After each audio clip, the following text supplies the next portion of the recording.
এই তুই কই রে? ভাই আমি বাসায়, আমি না অনেক অসুস্থ। তুই অসুস্থ তা আমার কি? 10 মিনিটের ভিতর দোকানে চলে আয়। শরীরটা ভালো না, মাথাটা ঝিমঝিম করতেছে। আজকে আমাকে ছুটি দেওয়া যায় না? ছুটি দেব মানে? তোকে ছুটি দিলে আমার দোকানে কাজ করবে কে? আজ তুই দোকানে না আসলে তোর এই মাসের বেতন বন্ধ। আচ্ছা ভাই ঠিক আছে, আমি দেখতেছি।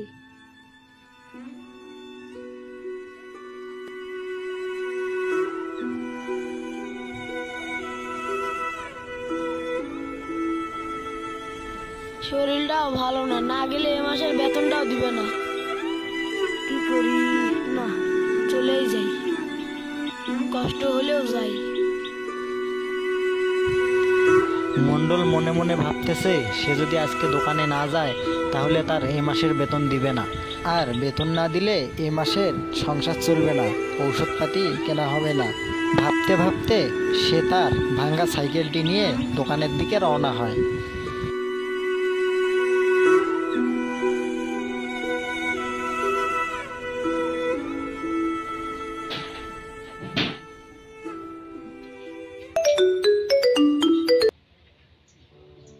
আপনি মাল পাঠায় দেন, আমি টাকা পাঠায় দেবো।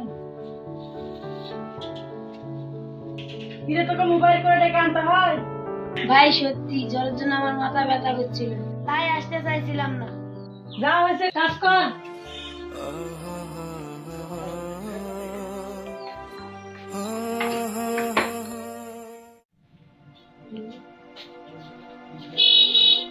আজকে আসতে এত দেরি হলো কেন? ভাইয়া কুচিং ছিল, এই জন্য একটু আসতে দেরি হলো। দোকানে বস, আমার ব্যাংকে কাজ আছে। আচ্ছা ভাইয়া। আসুন, মন্ডল কিন্তু সহজ সরল লোক, ওকে দিয়ে একটু বেশি বেশি করে কাজ করে নিবি। আচ্ছা ভাইয়া। আর ওকে আজ রাত 10টায় ছুটি দিবি। কিন্তু ভাইয়া ওর তো সন্ধ্যা 7টায় ছুটি। তোকে যা বলছি তাই কর। আজকে থেকে 3 ঘন্টা বেশি করে কাজ করে নিতে হবে। থাক, আমি গেলাম।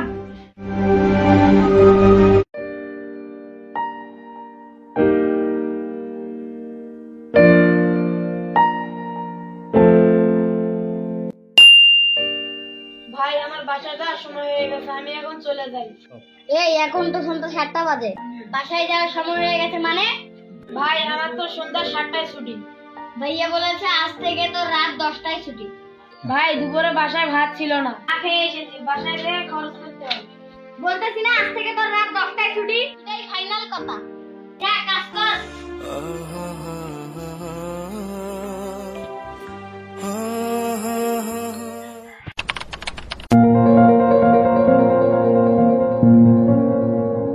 এই মন্ডল, ভাইয়া কই রে? এই মাত্রই ছিল, কই যে গেল? ভাইয়া কালকে ব্যাংক থেকে টাকা তুলে এনেছে, এই সুযোগে কিছু টাকা মেরে নেই, আর এই সুযোগে মন্ডলের দোষ দেই। এই মন্ডল ভালো করে কাজ কর।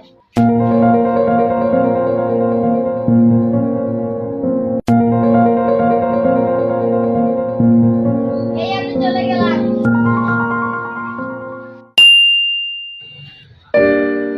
কিরে, কাজ করতেছিস না বসে আছিস? এ মন্ডল, এক কাপ চা নিয়ে আয় তো। জি ভাই নিয়ে আসতেছি।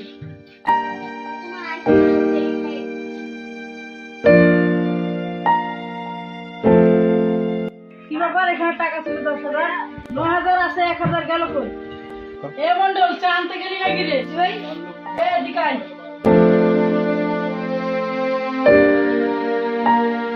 ক্যাশে টাকা ছিল 10,000, 1,000 কই? আমি তো জানি না ভাই। সারাদিন তুই দোকানে থাকিস, জানিস না মানে?